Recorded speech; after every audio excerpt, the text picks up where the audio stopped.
America. Get out there and vote November 4th. Well, I thank you, Lenell. Let me just say, before we call in the character Barack Obama or McCain, I'm not going to lie, I'm disappointed in things that both have done.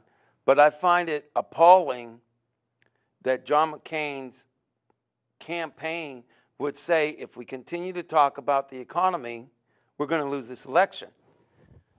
How are you going to have a slogan, country first, and then leave the people in the country terrified? Now, I know, America, that we are going to recover. The stock market is going to recover. So I wasn't too in favor of that bailout. In fact, I was against it. There may be some provisions in there that might be helpful. But why I was against it is a very simple reason. Before we bailed out Wall Street, we should have bailed out Main Street. We should have made sure every American has the ability to pay their utility bills and everything they need in life, and their children were able to be fed and what have you. So that's why I wasn't too excited about the bailout. Now that it has happened, there's not a dang thing we can do about it. But we can do something about the future. We can make sure that if this show is seen before November the 1st, November the 4th, 2008, we can make sure we get there and we vote. If it's seen after, we can still do something. We can go to www.senate.gov. We can go to www.house.gov. We can even go to govtracks.us. And they give you a record of they give you information on the voting record of both candidates. And you would find out something. Ron Paul and Dennis Kucinich never voted in any bill to take away our civil liberties. So honestly, if it was up to me, as much as I like Obama, if it was up to me, I would hope that Kucinich and Ron Paul had a chance at winning this election. We need 4 or 5 choices because we really don't have much choice. But with that, we don't have a whole lot of time left. So before we get into anything else, we have a question from a wonderful person, an American. Her name is Nancy Way.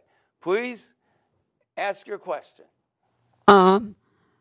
This question that I'm going to be asking, and plus a comment, after people, when they voted, I hope they made the right decision, because sometimes it gets very frightening when you vote.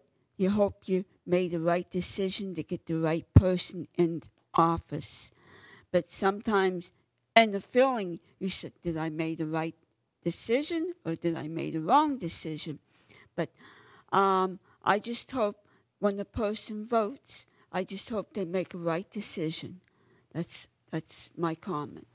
All right, and along with that, when you vote, don't listen to what I told you about Obama or McCain. Get the facts. You know, if you have access to a computer, go to the Senate site, go to the House site. Actually, all you need to do is go to www.senate.gov, since both men are senators. And you can go there and you can look at their voting record. It's there in black and white. And you know what else? If you go there, if you care about our Constitution, there really is one choice. That's it. That's not partisan. That's the truth. We know that one candidate has voted in favor of laws that would suppress you and oppress you, and we know one has not. That's not me telling you that. Go to the official U.S. government, U.S. Senate website. And while you're at it, you might want to know that McCain voted in favor of the Real ID Act. We spoke about that a little bit earlier on a different show. But essentially, that would require every American not only to carry a federal identification card, But if you, for whatever reason, can't get one or don't get one, you will not be allowed to see your U.S. senator or congressperson. You will not be allowed in any federal building. There's a chance you will not be allowed to get Social Security. You may not be allowed to get a job. You won't be allowed to get credit. You won't even be able to get a reward points card at your basic grocery store. You won't be able to buy almost anything.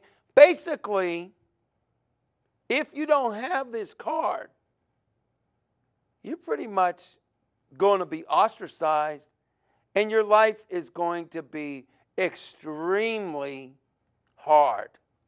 Now, we should not have that law. It's an affront and an embarrassment and an attack on our Constitution. Your thoughts? Yeah, well, my thoughts is similar to yours about that, because we as Americans should not have to carry, we already have to carry a driver's license if you drive. We have to carry a Social Security card, and we have to carry those documents showing that we are from licensed to drive in the country and a particular state. And the Social Security card is a universal number which everybody needs to have for, I think, the right reasons. But it seems to me to have to carry this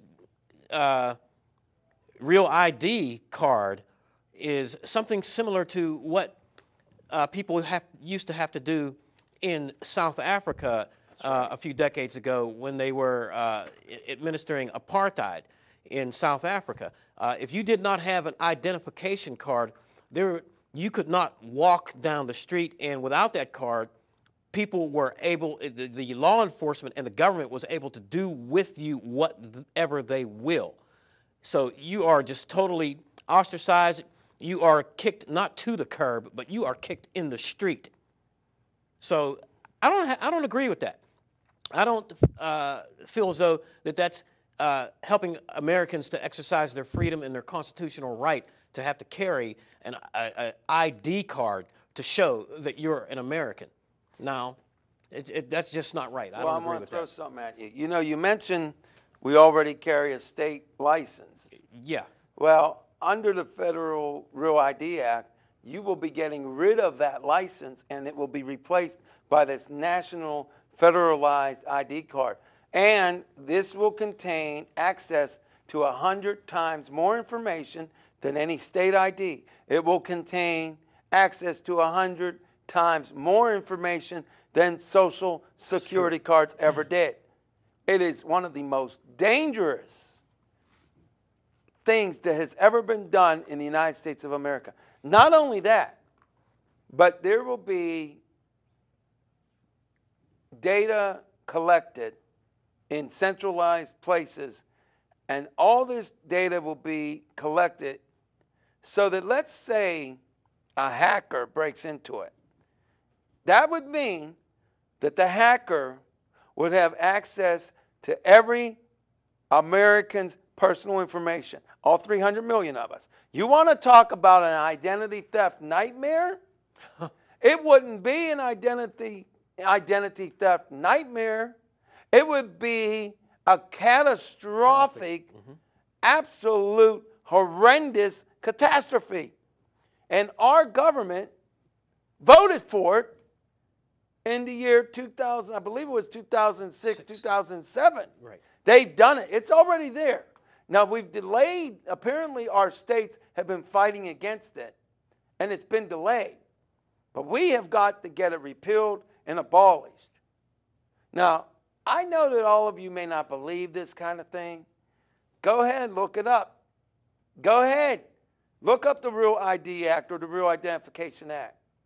Go to governmenttrack.com. I'm sorry,